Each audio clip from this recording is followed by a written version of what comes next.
da estatura, da plenitude de Cristo. Então, colocando aqui apenas esse pano de fundo, para nós vermos quão alta é essa epístola, quão sublime ela é.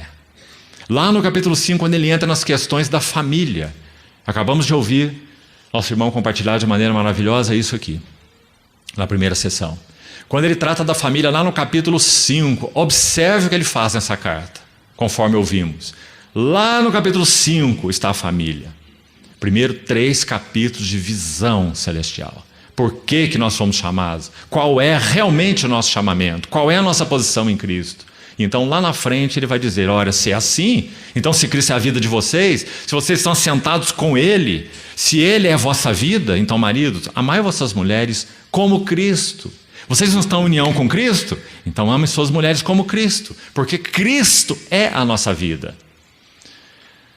Já não vivo eu, mas Cristo vive em mim. Então ele entra na ordem familiar, que não teria valor nenhum, significado e sentido algum, se não fosse uma expressão, uma das expressões, talvez na terra mais sublime, a família, sim, desse supremo chamamento.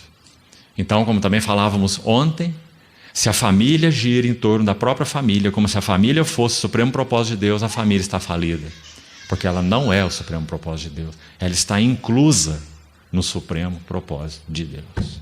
As duas coisas são diferentes. Ser o supremo propósito ou estar incluído no supremo propósito. Então, o supremo propósito de Deus é que Cristo seja cabeça sobre todas as coisas. Cabeça da nova criação, cabeça da criação primeira, original, cabeça da igreja do corpo, como Paulo disse aos Colossenses, cabeça de todo homem, como ele menciona em 1 Coríntios 11. Você vê quantas menções do mesmo cabeça? Em Efésios, a palavra cabeça é citada 3 vezes. Estude a epístola, porque ela é uma epístola maravilhosa. 3 vezes você vai ver a expressão cabeça. No capítulo 1, ele é o cabeça que tem toda a autoridade. Nenhum nome é igual ao seu nome. Recebeu um nome que está acima de todo nome. E ele é cabeça do corpo da igreja. Esse é o capítulo 1. Cabeça que tem toda a autoridade. Depois você vai ver cabeça de novo, a mesma palavra no capítulo 4. Seguindo a verdade em amor, cresçamos em tudo naquele que é a cabeça, Cristo. E ali ele é cabeça no sentido de ser o edificador do seu corpo, que é a igreja. E depois há uma terceira menção de Cristo como cabeça, no capítulo 5. Dizendo que Cristo é o cabeça da igreja. Assim como o homem é o cabeça da mulher. Então ali, no capítulo 5, Cristo é o cabeça salvador. Ele é o salvador do corpo.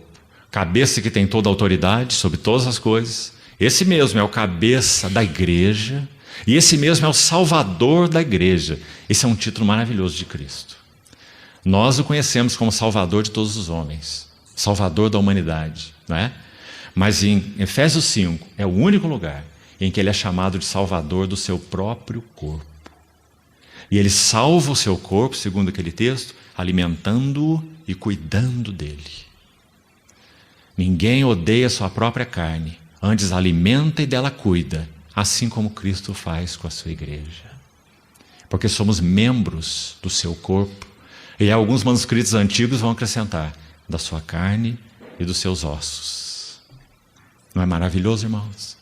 Então, a epístola aos Efésios é a epístola da glória da igreja, sem dúvida nenhuma. Agora, nós vamos nos focar no texto que acabamos de ler, porque nós vamos buscar entender hoje algo a respeito dessa koinonia, como falamos ontem. Se Cristo é o centro dessa cena de glória, que o Pai da glória, como já vimos, Efésios 1,17, o Pai da glória concebeu um propósito de glória, uma cena eterna de glória, Ele a concebeu, e nessa cena Ele tem um foco central. O foco central dessa cena é seu Filho. Seu Filho é suas delícias, seu Filho é seu prazer, seu Filho é todo o seu contentamento. Tudo que Ele faz tendo em vista o Filho. Aliás, mais que isso, Ele faz por meio do Filho, porque o Filho é o agente criador.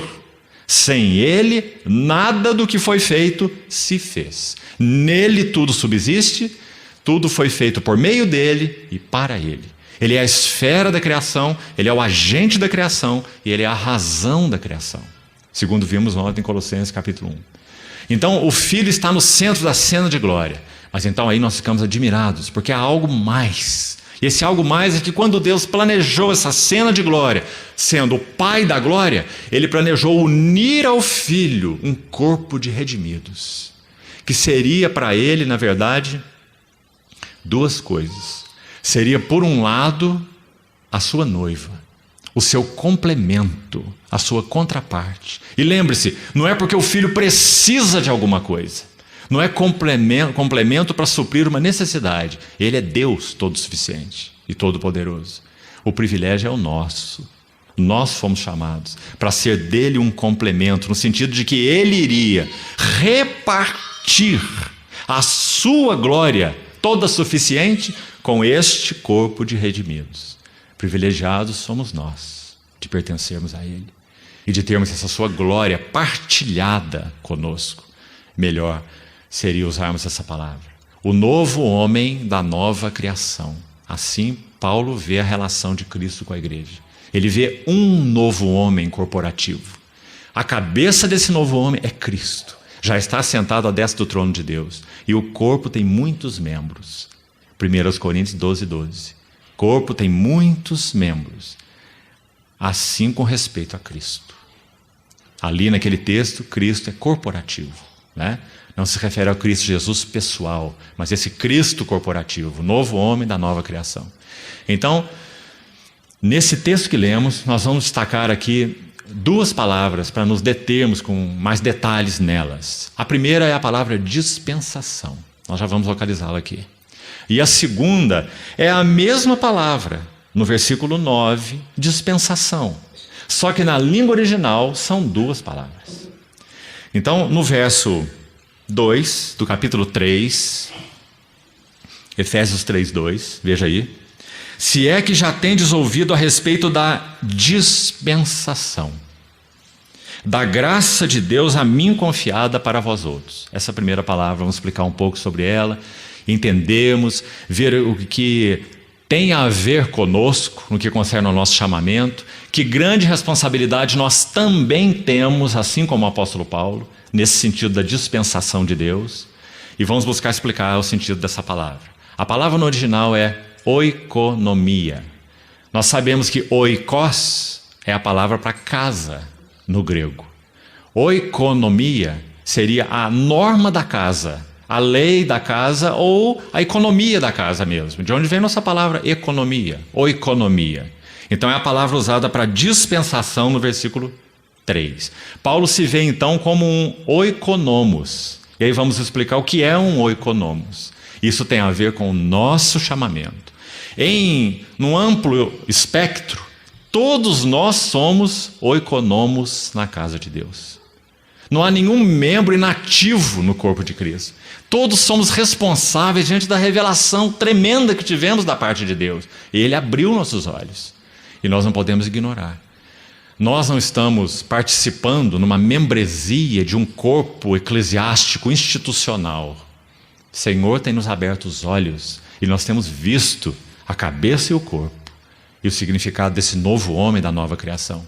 E por causa dessa luz mesmo, por causa dessa revelação mesmo, Deus nos deu participação na sua oikonomia, a cada um de nós. Aliás, é isso que ele diz no versículo 3, veja aí. Pois segundo uma revelação.